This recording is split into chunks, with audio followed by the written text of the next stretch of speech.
What is happening, everyone? Today we are back with a brand new video, and today we're going to discuss a man that's had his bike illegally seized by the police, them trying to claim that his bike is illegal when it's actually a road legal bike. We're going to get into that story, but before we do, first of all, we're going to discuss UberEATS and Uber in general. Now today, or not today, in the last week or so, this information has come out to state that we are now actually officially titled workers for Uber rather than self-employed. Now, where does this leave us and how does it work for us? Now, I'm just going to start off by saying the people that took this into court back in, we can just have a look at it here quickly. Let me slide back to the top. So this is the actual full-on bill from the whole case. So this is every single thing within here from 2021 all the way to 2026. And I believe recently it was just the hammer was put down and it was stated we are no longer self-employed. But this isn't a good thing for us. This is even worse than it was before. And the reason why is because now we have less control over our earnings in general. This is a quick breakdown of what was said, and I'm going to put these two links down below, so if you feel like you want to click it and read through the whole entire thing, that's perfectly fine. But the only thing we really need to pay attention to here is this right here. These 5, forget this line here, sorry, okay, is what's inside of here. Now, there's a few things that Uber's allowed to control, which one of them being is the rate of pay for each driver, whether you're a taxi driver or you're a food driver. And if you're a taxi driver, then more than likely you work in every single category that is available to you. This affects all of them. The second one is signing up. Okay, now there's certain things that is going to be changed upon signing up. Now, correct me if I'm wrong, isn't our minimal wage around under £13 an hour?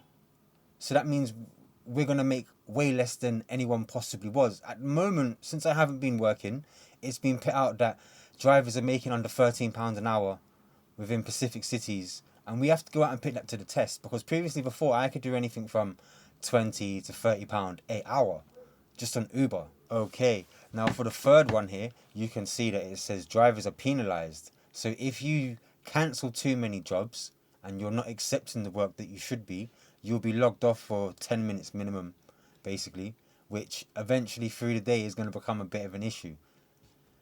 Right, now this is a relationship between drivers and passengers, so I believe this one would refer to customers as well as someone being in your taxi. You're not allowed to build a business relationship with any of these people at all.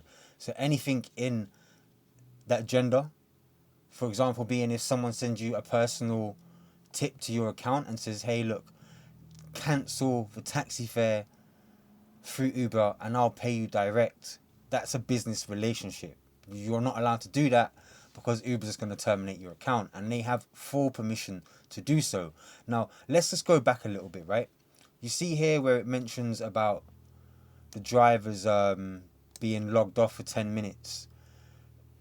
This is to do with the cancellation ratings. So I don't know if anyone remembers at one point, but Uber had shown us a cancel side of things, and where you accept, it blatantly gives us the information of how many jobs you accept, how many jobs you decline. That information is very valuable because it determines on whether you're going to have a good rating further down the line or not, whether customers are going to interact with you in a good way or a bad way, how many jobs you accept through the day, all of that information. Now, it's very important to pay attention, because the more people go out and strike, the faster we're going to have all of the cities getting turned on with robots. That there now plays a big factor to how you're going to receive orders, to how everything's going to move forward for you as a driver. Now, if you're not receiving work, it's because you declined too many orders. So if you're £3 an hour, it's because you're declining all the orders. So the system now knows, okay, this isn't an active driver, let's not waste our time with them. That's how simple it is. If you're one of these drivers that think that going out and striking is going to help us progress as delivery drivers, well, you're wrong. As you can see here from the first one, right, the first option is the simple fact of how they control the rate of the job. Now, the fare's paid £1 per mile. I think it's 90p per pickup, and then £1.10 I think it was per drop off. It might have changed over the years, but from what I can last remember seeing, that's what it is. And that's why I always aim for the £3 jobs on a mile or under a mile, because I'm getting paid for what I'm doing. Anything further than that is a whole different story. When you're doing double jobs or stacked jobs, you're only getting paid for the distance between the first customer and the second customer, and to pick up the second order and deliver it. That's it. So all this whining and whinging is because a lot of you don't understand how to work the system that's provided to you for the jobs.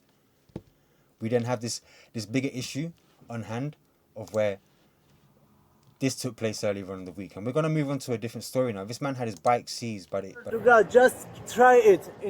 April this year, and body cam footage obtained by the BBC shows Matin Zandi pleading with police not to take his legal £6,000 Tern cargo bike.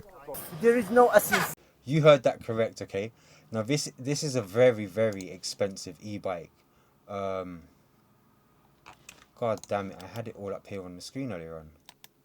Basically, it's a £6,000 cargo bike, and they have literally seized his bike, destroyed it as soon as they could, right? And by destroy it, I mean crush the bike. And then they've obviously had the repercussions start to pop up, because VBC's put out the story.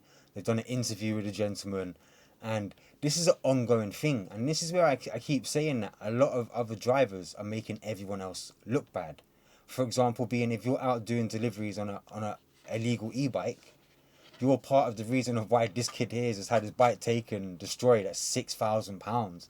That's not a cheap bike. It's really not. It's actually harsh to think about, like, in general. What's he going to do for a bike now? How's he going to, continue to work and all the rest of it? And as we have seen, there has been so many other e-bikes that have been seized by the police, which, let's not forget, this whole entire manual or guide, which is technically a manual, which is actually failing, right? And I'm saying that it's failing because how are they still taking the wrong bikes? How do we know it's only that one bike that was taken within the wrong, suspicion of it being an illegal e-bike? Excuse me, by the way. That to me is a big problem.